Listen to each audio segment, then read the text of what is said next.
नमस्ते, अभिवादन आपका इनोसेंट इन्वेस्टर के इस नए वीडियो में आपके लिए disclaimer. State bank of India की बात करेंगे। रिजल्ट आया है और रिजल्ट आने के जस्ट बाद इसमें बड़ा मोमेंटम आपको देखने को मिल चुका है। हम रिजल्ट डिस्कस करेंगे, लेकिन उससे पहले बता दें 390 वाला स्टॉक 383 का लो मार के आया है और 391-92 का हाई मार रहा है। मतलब रिजल्ट आने के बाद प्योर कन्फ्यूजन है कि क्या करना चाहिए यहाँ पर ट्रेडर्स को। ज़्यादा चांसेस हैं कि स्टॉक गिरेगा यहाँ से, क्योंकि एक गैपअप किया था और गैपअप करने के बाद सस्टेन नहीं कर पा रहा है। अपर लेवल्स पे आप देख सकते हो बड़ा मोमेंटम आ रहा है जैसे ही रिजल्ट आया है। ठीक है, कॉल एंड पुट की भी बात करेंगे, पहले रिजल्ट आपके साथ डिस्कस कर लेते हैं। अगर हम टोटल इनकम की बात करेंगे, ठीक है, टोटल इनकम पे अगर हम आते हैं तो ये यहाँ पर हमको देखने को मिल रहा है, ये जो पॉइंट आप देख रहे हो, ये 3 नंबर के पॉइंट में 1+2 तो 81,326 करोड़ की आई है, जो कि बहुत बेहतरीन है पिछले साल के इस क्वार्टर से, पिछले क्वार्टर से भी। तो इनकम में एसबीआई ने बिल्कुल हमको निराश नहीं किया, दिल खुश कर दिया। खर्चा क्या इनका बढ़ा है? जी नहीं, पिछले साल के इस क्वार्टर से इस साल के इस क्वार्टर में इंटरेस्ट का खर्चा इनका कम हो गया है, जो कि एज एक्सपेक्टेड था,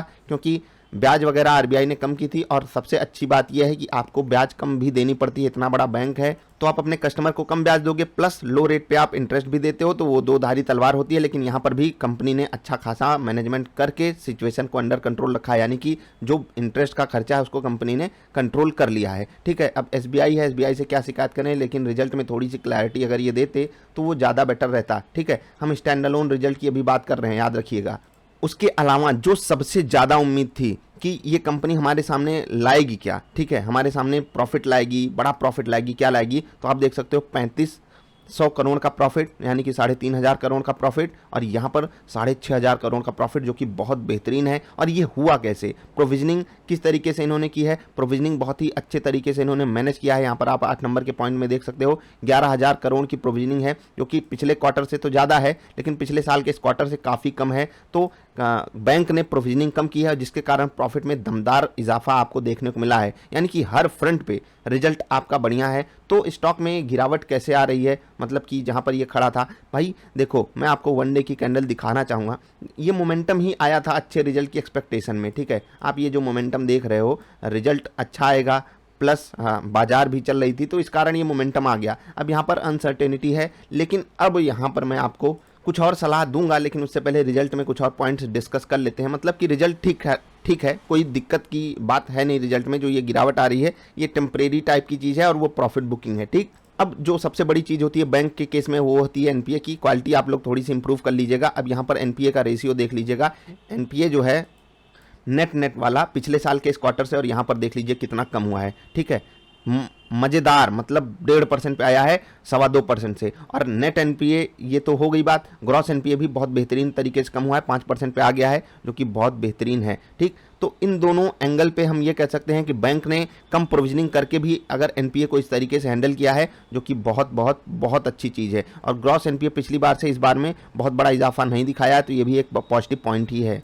मतलब हम रिजल्ट को क्या कह सकते हैं, रिजल्ट धमाकेदार है। आप यहाँ पर net profit for the period देख सकते हो, बढ़िया है, दिल खुश करने वाला है, पिछली बार से बहुत बेहतरीन है, जस्ट पिछले क्वार्टर से भी बेहतरीन है, इनकम भी बढ़ी है, खर्चे भी अंडर कंट्रोल हैं। तो ओवरऑल मैं इस रिजल्ट को गुड करार देता हूँ। जो एसबीआई में मोमेंटम आया था, मैं उस मोमेंटम को जस्टिफाई भी यहाँ पर करता हूँ कि ये जो यहाँ से यहाँ तक मोमेंटम आया, ऐसे रिजल्ट पे तो ऐसा मोमेंटम आपको देखने को मिलता ही है। अब बाजार के सहारे ही ये स्टॉक चलेगा।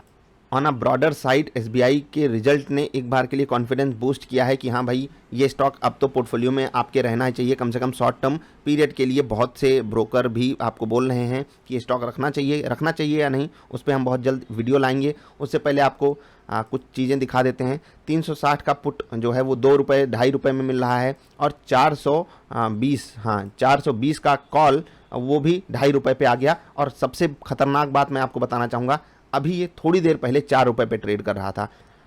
मैं आपको जो समझा रहा हूँ बहुत ध्यान से समझिएगा। जैसे कि अभी मान लेते हैं 390 पे प्राइस है, ठीक, बहुत ध्यान से समझिएगा, 390 पे प्राइस है। जब रिजल्ट नहीं आया था इनका, तो यही कॉल 4 रुपये पे ट्रेड कर रहा था। ठीक है, 4 रुपये पे कॉल, मतलब कि तेजी करने वाले लोग बहुत ज़्यादा थे, मतलब कॉल खरीद के लोग बहुत आराम से बैठे थे। और अभी देखिए 1.90 रुपये हो जा रहा है। ये खतरनाक चीज़ है। क्यों है? क्योंकि कॉल आधी हो गई। इतना तेज ही मोमेंटम आता है कहाँ पर? मैं आपको दिखा देता हूँ 5 मिनट की कैंडल पे, नहीं तो आप लोग कहोगे कि नहीं असली बात तो बता नहीं रहे हो। अब आप देख पा रहे हो, मतलब ये कॉल है, 50% यहाँ पर लॉस हुआ है और 4 रुपये से 2 रुपये पे आ गई, जबकि स्टॉक में कोई ऐसी गिरावट आई नहीं है। स्टॉक सिर्फ 10 रुपये टूटा है और यहाँ पर 50% टूट गया है कॉल का प्राइस। क्यों? क्योंकि लोग बहुत तेज़ी के मन में थे और वही हुआ। आप देख सकते हो प्रीमियम भी इनका फ्यूचर्स में कम हो रहा है। और यही चीज़ जब आप जाकर पुट में देखोगे तो पुट में आपको कोई खास यहाँ पर पॉजिटिव मोमेंटम नहीं दिखाई देगा। देख रहे हैं पुट 3 रुपये की हो गई 2.5 वाली, पुट में 50 पैसे का इजाफा और कॉल में 2 रुपये की बड़ी गिरावट। तो देख लीजिए रिटेल इन्वेस्टर क्या करता है, रिजल्ट से पहले उसको बड़ी खुशी मिलती है और उसी के कॉन्फिडेंस को तोड़ा जाता है। जबकि रिजल्ट अच्छा है, जबकि सारी चीज़ें हमारे फेवर में हैं, लेकिन फिर भी आप पैसा नहीं कमा पाए। तो ऐसे ही सिचुएशन को संभालना सीखिए, अदरवाइज आपको तकलीफ होगी। और अगर आप किसी इवेंट पे गेम खेल रहे हो तो मैं तो कहता हूं कि आप ये कॉल भी खरीद लेते, ये वाली पुट भी खरीद लेते, तो आपको तकलीफ क्या थी? ओवरऑल नेट आपका प्रॉफिट आ जाता। ना मैं कोई कॉल खरीदने की सलाह दे रहा हूँ, ना कोई पुट, ना SBI स्टॉक को खरीदने की सलाह दे रहा हूँ। आपको जो भी खरीदना है वो डबल आई स्विंगर पैटर्न पे खरीदना है। अगर आपके पास नहीं है तो आप कुछ अपना सेटअप बनाइए जिसपे आप खरीदारी करते हो। रिजल्ट मुझे पसंद आया, बाकी जो भी डिस्कशन होगा हम आगे वीडियोज में करते रहेंगे। अभी आपसे अलविदा लेते हैं, नमस्कार।